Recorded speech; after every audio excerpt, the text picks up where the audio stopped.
There is something primal about combat sports that no other athletic endeavor can truly replicate. It isn't the scorecards or the belts or even the finish that keeps people glued to their screens. It's the raw, unfiltered honesty of two human beings stepping into a cage and deciding, with every fiber of their being, that they will not be the one to break first. MMA has given the world countless moments of technical brilliance.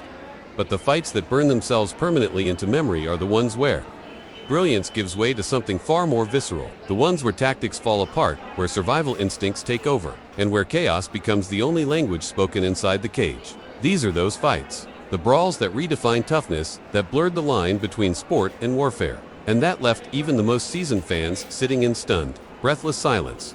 The first chapter of this story begins in the world of Road FC, where Muay Thai and Lee Young met with a title on the line, and something even more significant at stake, their pride. From the opening second, it was clear that neither man had arrived to merely compete. They had arrived to fight, in the oldest and most honest sense of the word. Lee Young pressed forward with the kind of relentless momentum that wears a man down, not just physically, but psychologically. He moved in a straight line toward danger, over and over again, with a confidence that was almost unsettling to watch. Koi, fighting from the back foot, responded with sharp punches, thrown with the desperation of a man who understands that retreat can only go so far before the cage wall becomes your worst enemy. The first round was brutal. The second round was even more so. By the time the third round arrived, both men were carrying the evidence of the war on their faces, swollen, battered, painted with the unmistakable story of elite-level combat. Yet neither man blinked. Lee maintained his crushing forward pressure until Koi's body finally ran out of answers.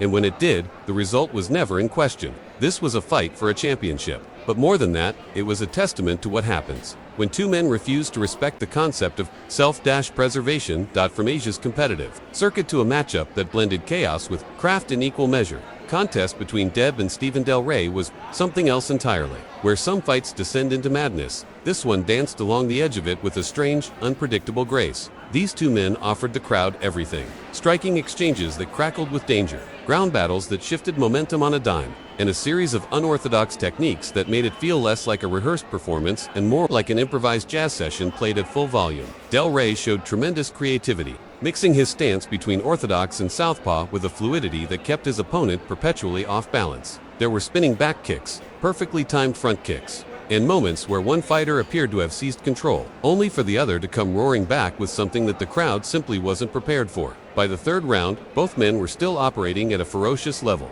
each landing clean shots, each having stretches where they looked like the superior fighter, which made the task of the judges feel almost impossible. In the end, Deb earned a split decision victory, but the real winner was anyone fortunate enough to be watching, because this was the kind of fight that reminds you why MMA became a global phenomenon in the first place.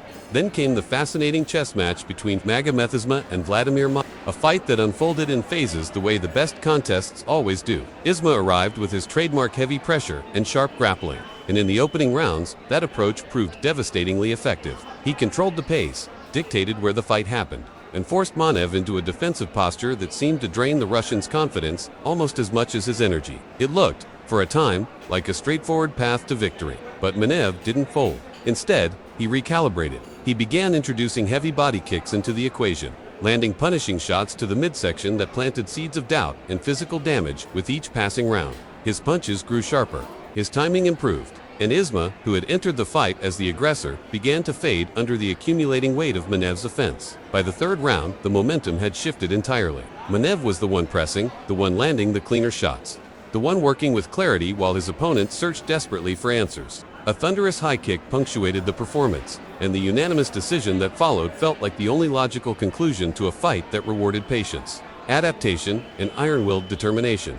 But if adaptability was the theme of that contest, then pure, unrestrained, glorious havoc was the defining theme of what came next. Melvin Manhoff versus Cyborg Santos is the kind of fight that people who were there will describe to their grandchildren, because it was less a sporting event and more a shared near-religious experience for everyone in attendance. There was no feeling out process. There was no cautious first minute of mutual assessment. From the moment the bell rang, both men walked straight toward each other and started throwing with the kind of conviction that makes your stomach tighten watching it on a screen. Manhoff, chopping away with relentless combinations, moving forward with the aggression of a man who had never once considered the possibility of taking a backward step. Cyborg, absorbing shots and returning fire, leaning into the brawl with everything he had, his Muay Thai background, fueling a series of devastating knee strikes and roundhouse kicks that had the crowd alternating between gasps and roars. By the second round, both men were running on something beyond physical energy. They were operating on sheer, stubborn refusal to yield. Cyborg's hands were dropping, his gas tank visibly depleting,